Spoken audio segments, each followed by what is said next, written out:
Hi, this is Janda with the DNB Academy, and in this video I'm going to show you how to use Convolution Reverb to improve your drum sound.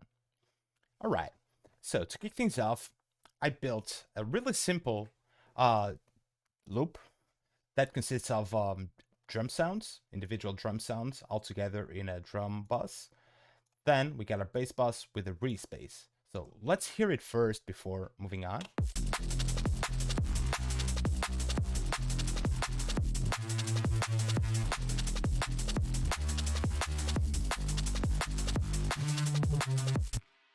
Yeah, really simple, but yet effective. Our bass bus only has sidechain that has been triggered by these triggers, so our kick and snare stand out of the mix. Then we got a pretty complex respace that sounds pretty much finished, if you ask me. Then on our drum bus, we just added a trash tube to give a bit of tape saturation and a camel fat limit, clip it, and also a bit of saturation and distortion at the same time. And you might think, like, this drum loop sounds good, doesn't it?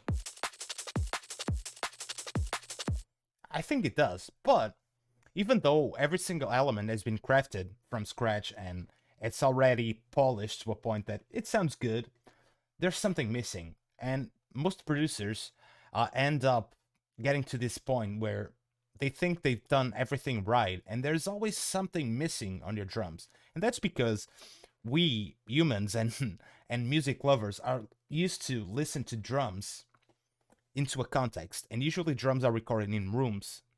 And if you're not familiar with the processing of recording drums, usually there's like an individual microphone for each kit piece, but then there are a few microphones that are recording only the reflections of the sound on the room.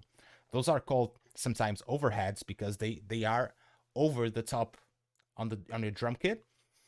And sometimes people, when they're doing electronic music, they sort of neglect that, and they don't try to emulate that part of the actual drum recording process. So with the convolution reverb in parallel, because that's really important, we need to have this in parallel, this can be really helpful to achieve that.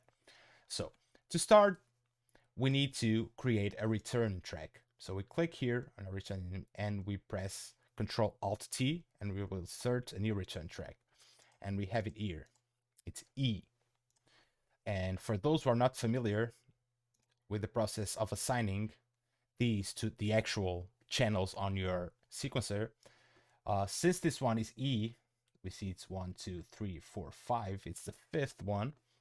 Here on each channel that you have on your Ableton Live, you see that you have these ones, these little faders, I mean, and each one corresponds to one instance of your return track. So if we're gonna apply our new return track to the mix, we're gonna use this one, which corresponds to the return track E. So let's start to work on our convolution reverb.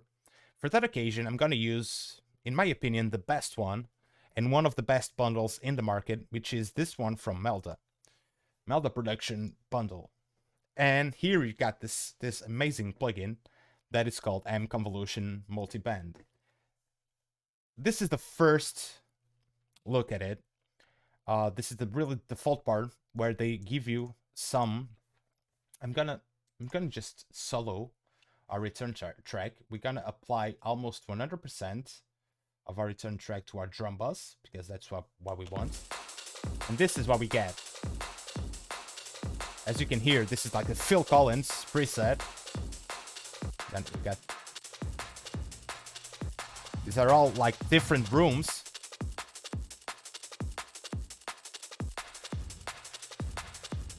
All right.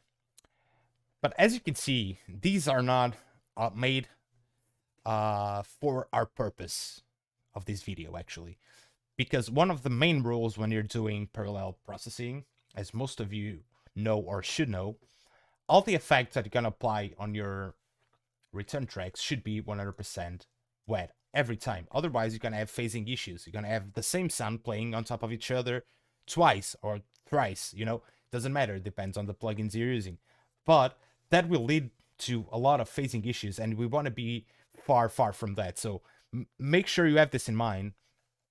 And when you apply any plugin, any processing plugin to your return tracks, make them 100% wet. And if you use EQs, make sure you use them with linear phase so we don't have those issues as well. So let's move on. As I told you, we've got a lot of presets here that they give you, and you just need to click on them, and then you get all these macros. But we want to go deeper into this plugin so we can craft everything exactly the way we want to. So there's these buttons here that represent different layouts of the plugin. This one being the first one, obviously it's the main one. Then you click on B and you're left with a default blank page that you can start adding your own filters, your own reverbs, your own sounds to it. So this is how it works. They give you this list of sounds that are emulations of how microphones would work in a certain environment. And for this specific reason is to process a drum kit, a drum bus. Usually the reverbs that people are used to and most producers use are plates or rooms. But plates are really used when on deeper styles of drum and bass, for instance, to make those rim shots, of really roomy rim shots. It works a lot. And as you can see, there are a lot of drum references here because these are made for drums. But for instance, you got these sound design ones that can be so cool to use when you're on your sound design sessions and you're just layering your sounds with different stuff. This plugin works like super well.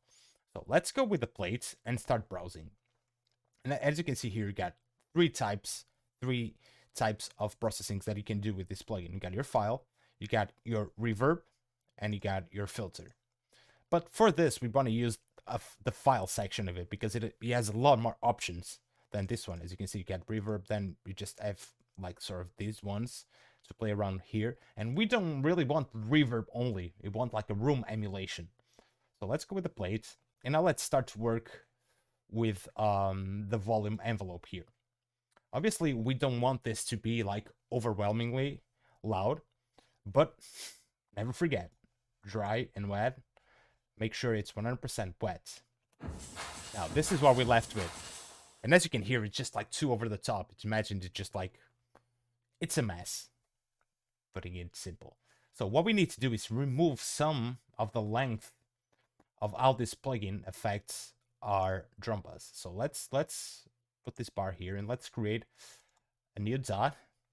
And with this dot, we're gonna control it's pretty much like putting a volume envelope assigned to an oscillator on your synth. Just gonna control the way the volume of the reverb of the plate that we're gonna use right now. So as you can hear, it's already immediately different than this. So we're just gonna put it somewhere around the 500 milliseconds, maybe less. As you can hear, we're like, feels like you're listening to this outside, maybe your brother's room or something. Now let's make it a bit shorter here as well. It's okay, these clicks are normal because this is the plugin just processing it. Alright. It's cool. I think in terms of length, it's fine. Now let's just browse for different sounds here. Like these ones are way better for drums, as you can hear. Like sweet.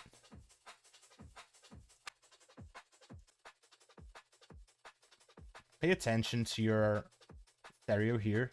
Some of these microphones tend to have like more volume on the left than the right, so you don't want that.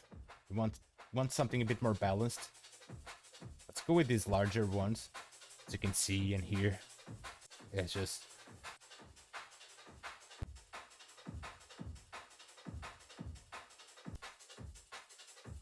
really cool stuff.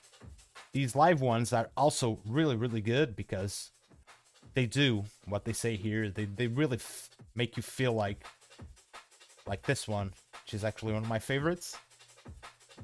Like, our drums are like open wide, and now we need to tweak this until we feel comfortable with. But we obviously gonna get back to these settings as soon as we play this on top of our drums. Now, and one thing that stands out the most is the fact that the low end, the kick, is it's too present, you know. It shouldn't be this present on the mix. So we're gonna use a Pro Q from Fab Filter right after our Convolution Reverb.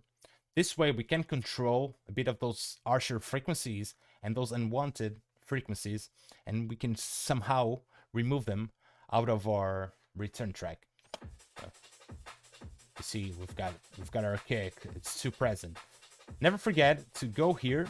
Let me just put this here so you can see it's more visible, and choose linear phase, as I told you, so we don't have any issues regarding phase.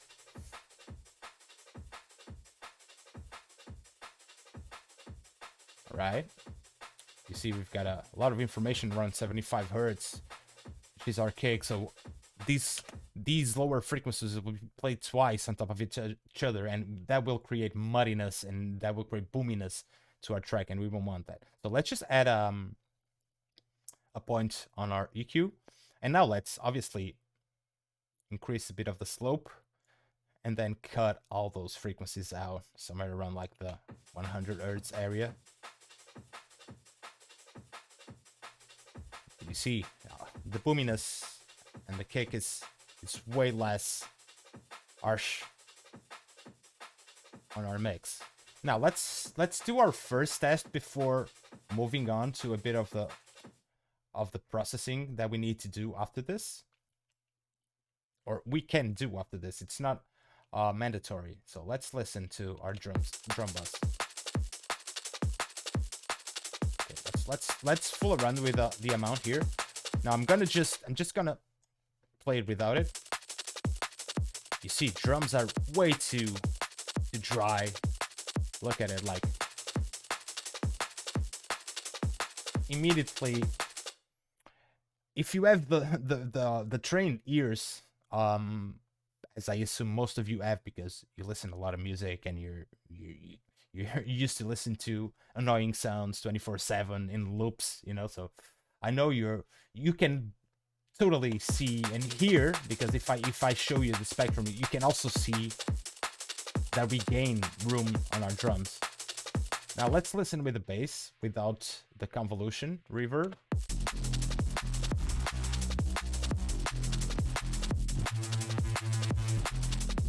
Sounds good, but now let's turn it on.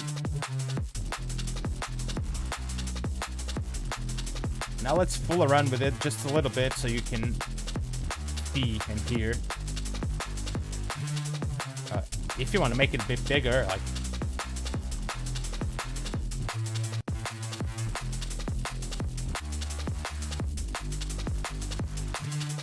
let's leave this one.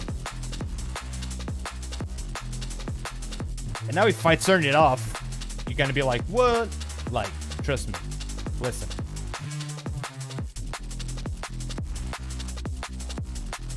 Such a big difference.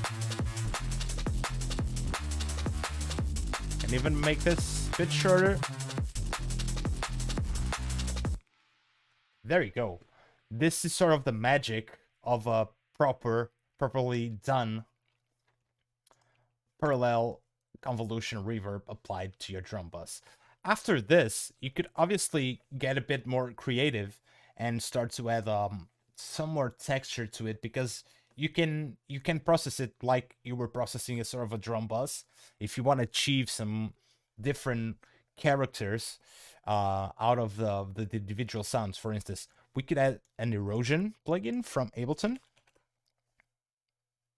This is a sort of a adds noise to your sound. So let's solo a convolution reverb. Let's put the white noise once again, because we want some cool stereo.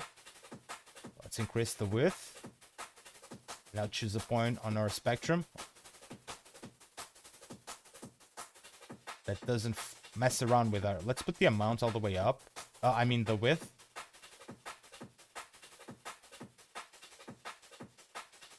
Now let's listen. Like...